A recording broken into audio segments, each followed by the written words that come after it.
As a field of inquiry, strategic management has progressed a lot. One of the recurring questions that agitated the minds of strategic management theoreticians is what is the basis of competitive advantage? Different theories, different frameworks, different principles were identified. One of those theories is called resource based theory of competitive advantage. According to this theory, resources are the basis of competitive advantage. There are certain characteristics of resources that give a firm a unique competence. According to this theory, a strategic resource should be valuable, rare, difficult to imitate, and non substitutable. These terms are self explanatory. A strategic resource should be of unique value. It could be because it is rare. It could be because it is not easy for a competitor to imitate it. It could be because it is not substitutable by another resource. So, a possession of strategic resources provides an organization with a golden opportunity to develop competitive advantage over its rivals. Sustainable competitive advantage is achieved when these resources give your organization a competitive edge over your competitors. How there are when you can look at different kinds of resources. For example, some of the resources are tangible, resources that can be touched and felt with our five senses, resources that can be readily seen, touched, or quantified. Things like physical assets, property, plant, equipment, cash, all those are tangible resources. Then organizations could possess intangible resources such as its reputation, its unique set of knowledge, its cultural competence to deal with people and legal systems in other countries. Some of these things are very intangible and not easily is imitable. These are inimitable. Okay, so when you think about resources, merely having some resources would not lend an organization a competitive advantage. What gives competitive advantage is resources that are unique and not imitatable and not substitutable. Now, when you talk about capabilities, there are different kinds of capabilities or different levels of capabilities. One unique kind of capability that I would like to talk a little bit more is what I would call, or what is called in the literature as dynamic capabilities. These are capabilities that could lead to more capabilities. In other words, these are capabilities with which you could derive more sophisticated, more advanced, more inimitable, more unique capabilities. So, resources could be leveraged, resources could be used to develop capabilities, or organizations could do things based on the resources that they possess, and these actions, the underlying elements behind those actions are capabilities, and there are different kinds of capabilities. Something that is really unique about successful organizations is the use of dynamic capabilities. Dynamic capabilities are unique abilities to create new capabilities by continually updating a firm's array of capabilities in order to keep pace with the changes in environment. Several organizations have capabilities, but those capabilities are static. They do not result in variations. So when the business environment changes, the competitive environment changes, these organizations cannot adapt to those changes. So dynamic capabilities lead to distinct competence. These distinct competencies are a set of activities that an organization can perform especially well. So it's very important to note that even though the name of the theory is resource-based theory, it's not merely the possession of resources that generate competitive advantage for an organization.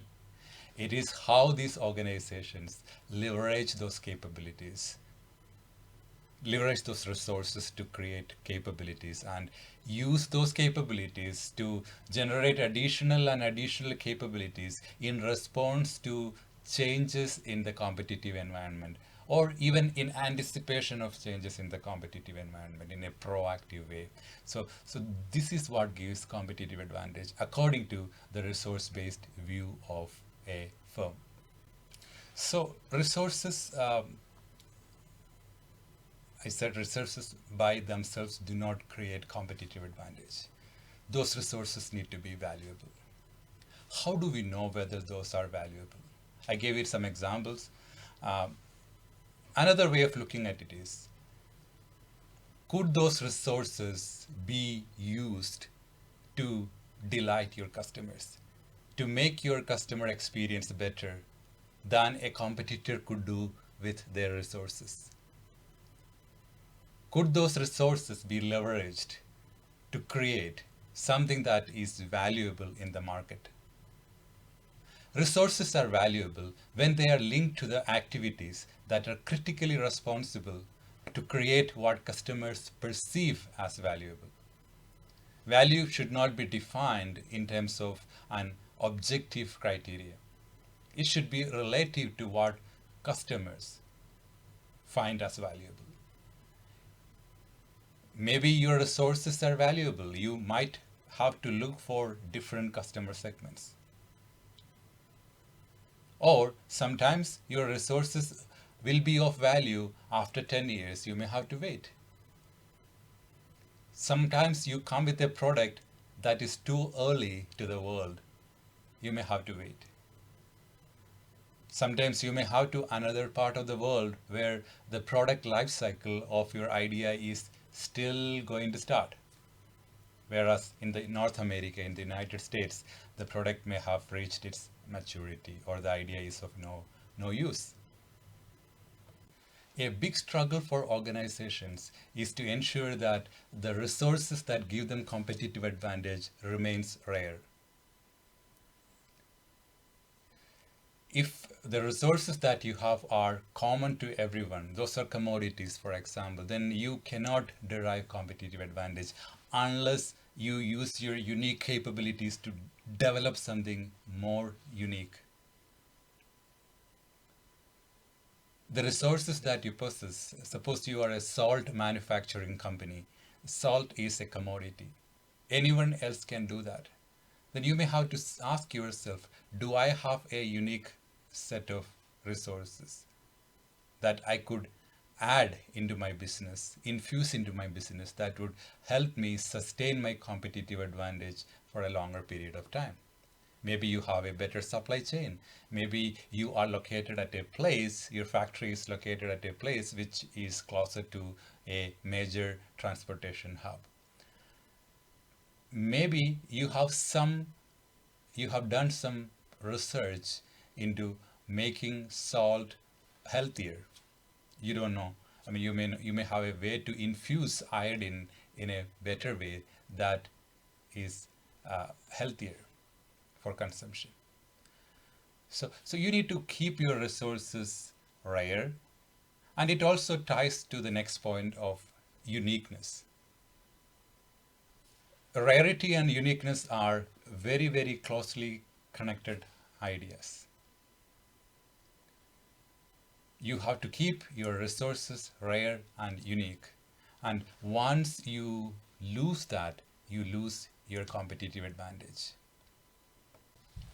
When we discuss about uniqueness and rarity of resources, something that many firms forget is the fact that even though the resources that you use may be rare or may be limited, maybe unique, that does not afford you competitive advantage. A lot of firms are myopic in their thinking because they think, hey, I possess a very unique set of resources.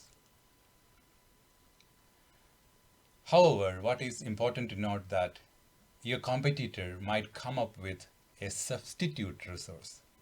Even though your competitor may not have access to your unique resource, your rare resource, the competitor come out with substitutes. And those substitutes might afford them a different kind of competitive advantage. What if those substitutes are cheaper to manufacture? What if those substitutes are more sustainable? What if those substitutes provide a unique competitive advantage for them? So when you talk about resources, it is important to think about the possible substitutes. Every firm needs to continue to do market scanning, especially about new research that might come up with alternatives for the resources that you use. So to talk about a simple example, there are two firms. One of them is comfortable, the market leader. It thinks that, hey, I have a lot of physical office space. I can accommodate 1,000 workers. And I have a competitive advantage. I have this unique resource. I have the office space. Your competitor doesn't have the office space, cannot afford to lease a large building. But it is very myopic and foolish to think that your competitor doesn't have a way to offset that, thanks to all the information and communication technologies. What if they move to the e-business model from a brick and mortar business model? You have to anticipate the presence of or possibilities of these substitute resources. In other words, when you start any new business, you need to ask yourself, think about you starting a restaurant or a hospital or any kind of business or entertainment business or even a university. What do I possess in terms of resources? Are my resources valuable? Are my resources rare? Are my resources difficult to imitate? Are my resources non-substitutable? Those are the baselines. The next question to ask is, do I have the capabilities to leverage those resources? There exist a lot of diamonds in Africa and abundant wealth of natural resources. But why is Africa relatively poorer than in many other parts of the world? Merely having those resources wouldn't afford you competitive advantage. You need to have capabilities to leverage those resources. Yes, I have the resources, let's assume. So that is the second line. The third line is, okay, my competitors also have those resources, or they may soon acquire those resources. Then, if you want to continue to remain sustainably competitive, you need to convert or transform your capabilities into dynamic capabilities. In other words, you need to be able to generate newer capabilities from the basic level baseline capabilities you have. You can think about any successful business and see what makes them the leaders. Let's think about Apple. It's a contentious topic because there are fanatics on the sides of Google versus Apple, for example. But a lot of us would agree that Apple is not truly innovative in terms of the technologies that they use. Some of the things that you see in iPhones are there in very cheap Android phones. So that's not their competitive advantage. But then what makes them unique? Number one, according to me, is the customer experience that they give while interacting with the technologies. The polished ends, unlike an Android phone, which has got a lot of loose ends. Tightly controlled production, distribution, and software management policies, which gives the customer a sense of uniqueness. So those are some of the things that give Apple a unique competitive advantage. Those are relatively more intangible elements. But whereas when it comes to an Android phone, it is more tangible. Tangible in terms of probably lower prices, the ability to install and uninstall apps as you like, relatively open ecosystem. So, there is a market for both Apple and Android ecosystems, or the iOS and Windows. They all exist, coexist. They carved out their distinct areas of existence. They have positioned themselves to respond to a particular set of environmental forces and customer desires. So the key takeaways from this short lecture, short presentation are: number one, you should have strategic resources and you should strategically deploy these resources. The resources should be valuable, resources should be rare, difficult to imitate, and non-substitutable. And these resources can best position a firm for long-term success, leading to superior performance in the longer run. Organizations need capabilities, and these capabilities enable them to make the best use of their resources. Successful organizations should also have derived capabilities from their basic capabilities, which help them swim the tides better, which helps them anticipate and respond to environmental changes in the competitive environment much better than their competitors. And this gives them sustainable competitive advantage in the longer run. Again, resource-based theory of competitive advantage is just one of the several theories, but very important. I hope you got an idea of what is the resource-based theory.